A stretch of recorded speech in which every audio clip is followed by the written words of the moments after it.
तरदामिनी पिशेक हमारी न जाइयो, तरदामिनी पिशेक हमारी न जाइयो, दामन निचोड़ दें तो फरिश्ते वजू करें। सलाम, नमस्ते, सत श्री अकाल। मैं हूं आपके साथ हर्षिता मिश्रा और आप देख रहे हैं टाइम्स मेल। इस वक्त पूरे देश में तमिलों की सियासत ने बीजेपी की खोपड़ी को हाईजैक कर लिया है। महज एक ही झटके में आज पूरा देश स्टालिन स्टालिन करने लगा। स्टालिन के बेटे को खूब याद किया जा रहा है।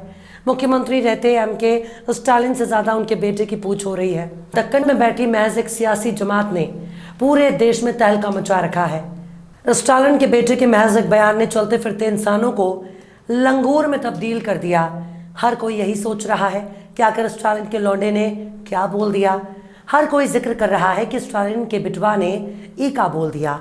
अक्खा नॉर्थ इंडिया यही बोल रहा है कि स्टालिन का परिवार सनातन विरोधी है, स्टालिन का परिवार हिंदू विरोधी है, स्टालिन का परिवार धर्म विरोधी है। पर सवाल है कि उनके बयान से पहले कितने लोगों ने उदयनिधि का नाम सुना था, कितने लोगों ने उदयनिधि के बारे में सुना था। यही तो वो सियासत है जिसे समझने के लिए पढ़ा लिखा होना बेहद जरूरी है। पर अनपढ़ बोलने पर ही कुछ लोग उछल जाया करते हैं। पर अफसोस, दिमाग से काम लेने वाले कहीं नजर नहीं आ रहे हैं। बीजेपी और संघ परिवार ने उदयनिधि के बयान को हिंदू मुखालिफ और सनातन का दुश्मन करार देना शुरू कर दिया। लेकिन द्रविड़ आंदोलन चलाने वाले यही तो चाहते हैं कि उत्तर भारत वाले उनका विरोध करें, ताकि वो बहुत ही आसानी से तमिलनाडु की धरती से बीजेपी का नामो निशान ही मिटा दे। मतलब बीजेपी ने स्टालिन का विरोध करके खुद के ही पाव पर कुल्हाड़ी मार ली। स्टालिन के परिवार ने बहुत दूर की सियासत शुरू की है और इस मामले में बीजेपी और आरएसएस का कुनबा बहुत पीछे नजर आ रहा है। यानी स्टालिन ने एक ही तीर से एक नहीं बल्कि चारों दिशाओं में हमला किया है, जिसके सामने बीजेपी और आरएसएस चारों खाने चित हो चुकी है। मतलब स्टालिन गिरुआ टोले पर उन्हीं के प्यार से वार कर रहे हैं और बीजेपी तमिल वालों की अक्ल को बिल्कुल भी नहीं आंक सकी। बीजेपी ने अपनी सियासत को स्टालिन के एक बयान के पीछे कुर्बान कर दिया। आखिर कैसे स्टालिन के जाल में फंसी बीजेपी, आखिर कैसे अपनी किस्मत फोड़ बैठी बीजेपी, आखिर कैसे संघ परिवार के एजेंडे को स्टालिन ने कर दिया बर्बाद। बताएंगे आपको और भी बहुत कुछ। लेकिन आप अगर हमारे चैनल पर नए हैं और पहली बार हमारी वीडियो को देख रहे हैं तो आप हमारे चैनल टाइम्स मेल को सब्सक्राइब कर लें, वीडियो को लाइक कर दें और बेल आइकन का नोटिफिकेशन बटन भी प्रेस कर दें, ताकि बिना देरी हमारी हर खबर आपको मिलती रहे। लौटते हैं अब खबर की तरफ। इस वक्त दक्कन की सियासत पूरे देश मुल्क भारी पड़ रही है, पर दक्कन की सियासत ने बीजेपी के नामो निशान पर ही हमला कर दिया। और सबसे मजेदार बात तो ये है कि बीजेपी को इस हमले का एहसास भी नहीं हुआ। इसे ही कहते हैं कि दुश्मन को ऐसा पटको कि उसे पता ही ना चले कि वो कब चारों खाने चित हो गया। कुछ ऐसा ही खेल स्टालिन बीजेपी के साथ कर चुके हैं। दरअसल हमारे देश में मेजोरिटी वोट बैंक को साधने में बीजेपी काफ़ी माहिर है। हिंदी भाषी सूबों में जात और बिरादरी का काफ़ी बोलबाला है और बीजेपी इस बात को अच्छे से समझती है। बीजेपी ने इस बड़ी आबादी के जहन को शीशे में डालने के लिए दलित चिंतक और दलित पॉलिटिक्स कर रही है। अब हमारे देश में कास्ट सिस्टम के बारे में हर कोई वाकिफ है। बिना जात और बिरादरी की पहचान बताए एक रोटी मिलना भी मुश्किल है। बीजेपी को ब्राह्मण और बनियों की पार्टी मानी जाती है। चूँकि हमारे देश में 80% आबादी गैर मुस्लिम और गैर ईसाई है, यानी 80% आबादी मूर्ति पूजक है, जिन्हें हम सनातनी और हिंदू के नाम से जानते हैं। इनमें जात बिरादरी छूत अछूत ऊंच नीच की भावना कूट कूट कर भरी है। लेकिन खुद को सबसे ऊंचे पायदान पर देखने वाले ब्राह्मण समाज की आबादी बहुत कम है, पर मौजूदगी हर जगह है। उनकी आबादी हिंदुओं में सबसे कम है। ब्राह्मण, क्षत्रिय, वैश्य और शूद्र के तौर पर आपस में बटे हिंदू समाज पर ज्यादातर कंट्रोल गैर शूद्रों का ही रहा है। यानी नौकरशाही से लेकर नेतागिरी में गैर शूद्र का प्रभाव है, पर उनकी आबादी बहुत कम है। इसके लिए एक शब्द का इस्तेमाल भी खूब जमकर किया जाता है, वो है स्वर्ण। इनको बड़ी जाति भी कहा जाता है। मंडल कमीशन और 2011 की जनगणना के मुताबिक देश में SC, ST और OBC की कुल आबादी 77.2% है और यही है देश का असली वोट बैंक। यानी देश की सबसे बड़ी बहुसंख्यक आबादी ब्राह्मण और क्षत्रिय की नहीं है। अगर इस देश की सियासत में दलित, आदिवासी, OBC आपस में मिलकर वोट में बदल जाए तो सत्ता से उखाड़ फेंकेंगी।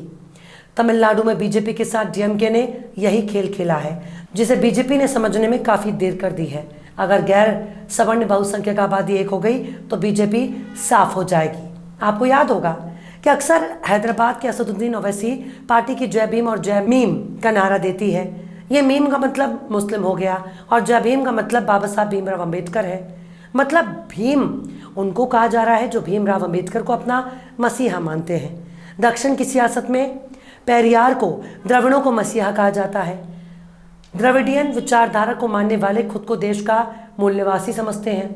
द्रविड़ विचारधारा ब्राह्मणों को ही विदेशी हमलावर घोषित करती है। पेरियार को कट्टर हिंदू विरोधी के तौर पर जाना जाता है, समाज सुधारक भी माना जाता है, तमिल आंदोलन को खड़ा करने वाला भी माना जाता है। पेरियार को ब्राह्मणों का कट्टर दुश्मन भी कहा जाता है और स्टालिन का पूरा खानदान ही पेरियार का मुरीद है। मतलब डीएमके विचारधारा पेरियार की विचारधारा है और पेरियार की विचारधारा डीएमके की विचारधारा है। तमिलनाडु में किसी भी पार्टी की सरकार हो पर उसे पेरियार का समर्थक कहा जाएगा। ऐसे में डीएमके ने स्टालिन के जरिए पूरे देश में सनातन के खिलाफ जानबूझकर बयान दिया ताकि जाति और बिरादरी के नाम पर बटे समाज के वोट को एकजुट किया जा सके। सबसे गौर करने वाली बात यह है कि स्टालिन के बेटे ने ऊंच नीच की विचारधारा का विरोध किया है। उनको सनातन से दिक्कत भी इसलिए हो रही है क्योंकि इसमें गैर बराबरी देखने को मिल रही है। शूद्रों को सताए जाने का इतिहास भी डीएमके अच्छी तरह से जानती है। ऐसे में स्टालिन ने उस चेतना को झकझोरने का काम किया जो दलित, आदिवासी और ओबीसी के इर्द गिर्द घूम रही है। जिन लोगों के साथ हिंदू धर्म में बरसों से भेदभाव होता आया उन्हीं वोटरों को डीएमके ने एक हो जाने की खामोश संदेश दिया और बीजेपी स्टालिन के बयान को ले उड़ी। नतीजा बीजेपी ने घूम घूम कर उदयनिधि स्टालिन के बयान को पूरे देश में फैलाने लगी। बीजेपी यही सोच रही है कि हमने इंडिया गठबंधन को मुंह तोड़ जवाब दे दिया, पर उसे समझने में शायद बहुत देर हो गई कि दक्षिण भारत में हिंदू के नाम पर वोट नहीं मिलता। दक्षिण में पेरियार के नाम पर वोट मिलता है, अंबेडकर के नाम पर वोट मिलता है, जात बिरादरी का विरोध करने पर वोट मिलता है। बीजेपी तमिलनाडु की राजनीति में हावी होने की बहुत कोशिश करती है। वहाँ भी उत्तर भारत की तरह हिंदू और मुसलमान की राजनीति करती है, जबकि दक्षिण में ऐसा करने वाले शख्स को दुश्मन के तौर पर देखा जाता है।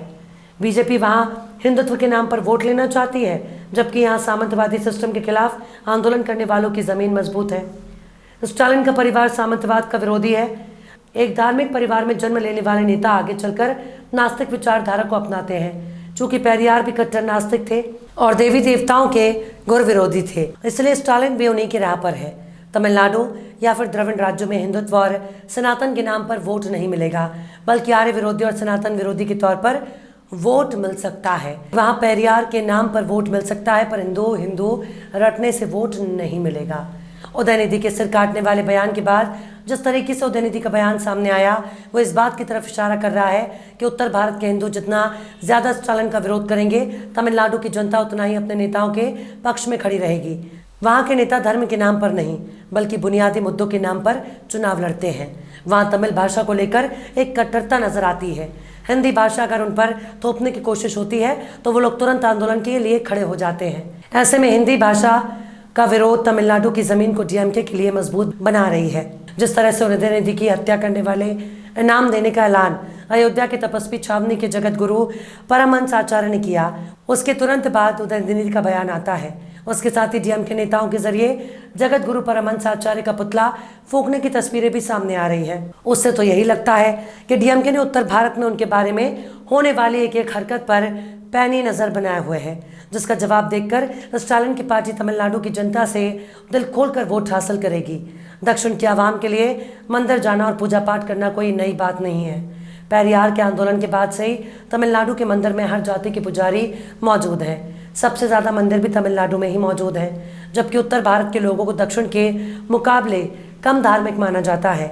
दक्षिण का नेता अपनी पोशाक में पूरी दुनिया घूम कर लौट आएगा। वो खान पान के मामले में भी उत्तर भारत के हिंदुओं से काफ़ी उदार माना जाता है। उत्तर भारत के हिंदी भाषी इलाकों में गाय को माता कहा जाता है, पर दक्षिण में द्रविड़ विचारधारा इसके ठीक उलट है। वहाँ गाय को भोजन समझा जाता है और कई इलाकों में बैल की पूजा होती है। बीजेपी हिंदी भाषा का समर्थन करती है, पर तमिलनाडु इसके खिलाफ है। कुल मिलाकर तमिलनाडु बीजेपी के लिए भारी पड़ गया और आने वाले चुनाव में बीजेपी के लिए तमिल अस्मिता, दलित चेतना और पेरियार के विचारों से लड़ना बीजेपी के बस की बात नहीं। स्टालिन के बेटे ने हर चुनौती को स्वीकार किया और हर तरह से लड़ने को तैयार है। ऐसे में बीजेपी के लिए तमिलनाडु बहुत दूर नजर आ रहा है। बहरहाल चलते चलते आखिर में मिर्जा गालिब ने भी क्या खूब फरमाया है, चिपक रहा है बदन पर लहू से पैरहन। चिपक रहा है बदन पर लहू से पैरहन, हमारे जेब को अब हाजते रफू क्या है। फिलहाल इस वीडियो में बस इतना ही। ये वीडियो आपको कैसा लगा कमेंट बॉक्स में ज़रूर बताइए। वीडियो पसंद आए तो लाइक करें। हमारे वीडियो लिंक को फेसबुक, ट्विटर, व्हाट्सएप पर अपने रिश्तेदार, यार, दोस्तों को भी शेयर करें। और बेबाक, निष्पक्ष, स्वतंत्र पत्रकारिता को सपोर्ट करने के लिए आप हमारे चैनल टाइम्स मेल को ज़रूर से सब्सक्राइब करें। और हाँ, बेल आइकन की घंटी वाले बटन भी आप ज़रूर से दबा दें ताकि आपको हमारे आने वाले नए वीडियो की नोटिफिकेशन फ़ौरन ही मिल जाए। फिर मिलता है किसी और वीडियो में एक नई खबर के साथ। हर्षिता मिश्रा को दीजिए इजाज़त। जय हिंद। तो देख लिया आपने हमारे इस वीडियो को। हमें उम्मीद है कि आपने हमारे वीडियो को लाइक किया होगा और दूसरों को भी शेयर किया होगा। अगर अभी तक आपने हमारे चैनल टाइम्स मेल को सब्सक्राइब नहीं किया है तो जल्दी से सब्सक्राइब कर दें और बेल आइकन भी प्रेस कर दें।